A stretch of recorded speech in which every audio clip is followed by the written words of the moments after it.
ખાસ કરીને વિક્રમ સંવત 2081નો અંતિમ દિવસ દીપાવલી એ માત્ર તહેવાર નથી, પણ ગુજરાત અને ગુજરાતી પ્રજાની આગવી ઓળખ અને ખાસિયત છે.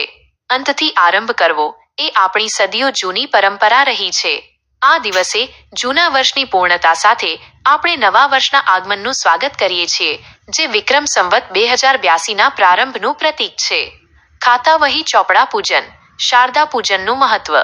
ગુજરાતનો વેપારી વર્ગ દીપાવલીના દિવસે નવા વર્ષના ખાતાવહી ચોપડાનું પૂજન કરીને પોતાના વ્યવસાયની સમૃદ્ધિની પ્રાર્થના કરે છે.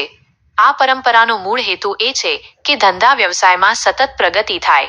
આધુનિક યુગમાં ભલે ખાતાવહી અને રોજમેળની જગ્યાએ ડેટા એન્ટ્રી અને ટેલી એકાઉન્ટિંગ જેવી ટેકનોલોજીએ સ્થાન લીધું હોય, પરંતુ તેનો મુખ્ય ઉદ્દેશ તો એક જ છે: વ્યવસાયની ઉન્નતિ, જે સુખ અને સમૃદ્ધિ લાવે.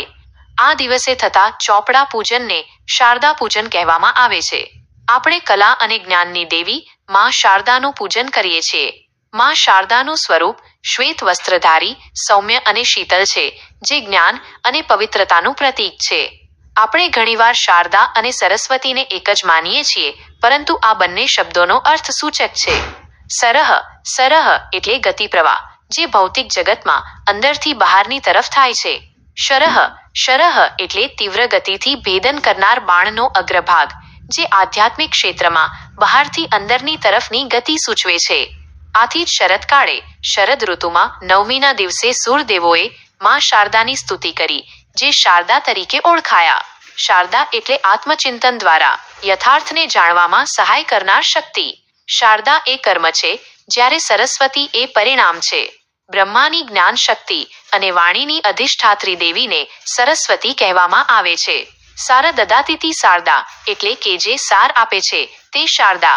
આથી માં શારદાની કૃપાથી આત્મચિંતન કરવું જરૂરી છે, કારણ કે શારદા દ્વારા જ સરસ્વતીની કૃપા પ્રાપ્ત થાય છે. આ શારદા પૂજનની પરંપરા પાછળ એક ઊંડો હેતુ છે. દરેક વેપારીએ પોતાના વ્યવસાયમાં એક કલાકાર વૃત્તિ કેળવવી. રોજિંદા વ્યવસાયિક કાર્યોનું ચોપડા લખવા સ્વરૂપે ચિંતન મનન કરવું એ સાત્વિક રીતે આજીવિકા પ્રાપ્ત કરવા માટે આવશ્યક છે. અને આવી જ આજીવિકા શ્રી લક્ષ્મી છે, જે શાંતિ, સમૃદ્ધિ અને સુખાકારી આપે છે. શારદા અને સરસ્વતી. વાહન અને વંદના.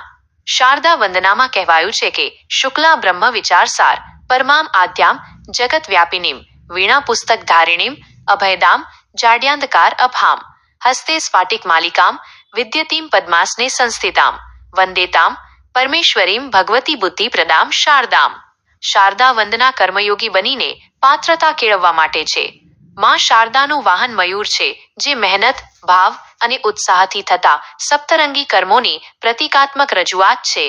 જ્યારે સરસ્વતી વંદનામાં કહેવાયું છે: યા કુંદેન્દુ તુષાર હાર ધવલા, યા શુભ્ર વસ્ત્રાવૃતા, યા વીણા વરદંડ મંડિત કરા, યા શ્વેત પદ્માસના, યા બ્રહ્માચ્યુત શંકર પ્રભૃતિભિ દેવહ્ય સદા વંદિતા, સા મામ પાતુ સરસ્વતી ભગવતી નિશેષ જાડ્યાપહા. અહીં કુંદ શલ્લકીના ફૂલ, જે સફેદ અને સુગંધી હોય છે, તે શુભ કર્મના ફળનું પ્રતીક છે.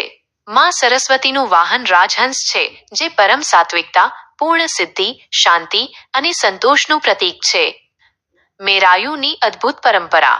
થોડા વર્ષો પહેલા દીપાવલીની રાત્રે બાળકો મેરાયું લઈને ઘરે ઘરે તેલ ઘી પુરાવવા નીકળતા અને અયણી મયણી મેર મેરાયું, જે ઘી પુરાવે એને, જેવા સૂરો ગુંજતા.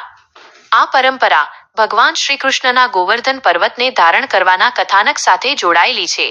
જ્યારે શ્રીકૃષ્ણે ઇન્દ્રને બદલે ગોવર્ધન પર્વતની પૂજા કરવાનું કહ્યું અને ઇન્દ્રના ક્રોધથી મુશળધાર વરસાદ વરસ્યો, ત્યારે શ્રી ગિરિધર ગોપાલે ગોવર્ધન પર્વતને પોતાની આંગળી પર ધારણ કરીને ગોકુળવાસીઓનું રક્ષણ કર્યું.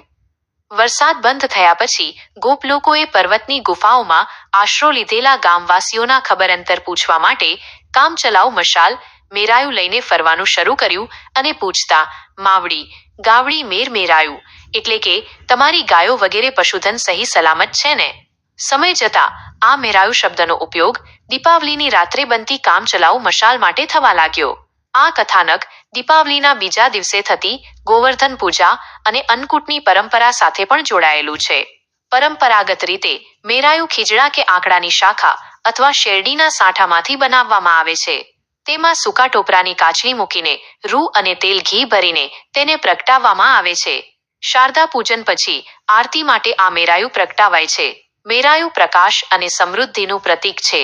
ઘરમાં ફેરવીને પશુઓને દર્શન કરાવવામાં આવે છે અને અંતે તેને 4 રસ્તા પર કે ગામની બહાર ઊભું કરી દેવાય છે. માનવામાં આવે છે કે આ કરવાથી રોગચાળો આવતો નથી. મેરાયું શબ્દ સંસ્કૃત શબ્દ મેરુક પરથી અપભ્રંશ થયો હોય તેમ લાગે છે. મેરનો અર્થ કૃપા, દયા કે મહેરબાની થાય છે. મિહિર એટલે સૂર્ય પરથી પણ આ શબ્દ આવ્યો છે. પોરબંદર સહિત સૌરાષ્ટ્રમાં વસતી એક શૂરવીર અને જુસ્સાવાળી જાતિ પણ મેર તરીકે ઓળખાય છે, જે સૂર્યપૂજક છે. આજે પણ મોડાસા તાલુકાના શામપુર ગામમાં અરવલ્લીની ટેકરી ઉપર એક વિશાળ 15 ફૂટ ઊંચું અને 7 ફૂટ પહોળું મેરાયું આવેલું છે. દીપાવલીની રાત્રે સવામણ ઘી પૂરીને ધોતીના જોટાની દિવેટથી આ મેરાયું પ્રગટાવવામાં આવે છે. દીપાવલી એ અમાસના અંધકારને અજ્ઞાન અને અણાવડતનું પ્રતીક માનીને જ્ઞાનરૂપી પ્રકાશનો પર્વ ઉજવવાનો શુભ અને કલ્યાણકારી સંદેશ આપે છે. આપ સૌને પ્રકાશના આ મહાપર્વની હાર્દિક શુભેચ્છાઓ.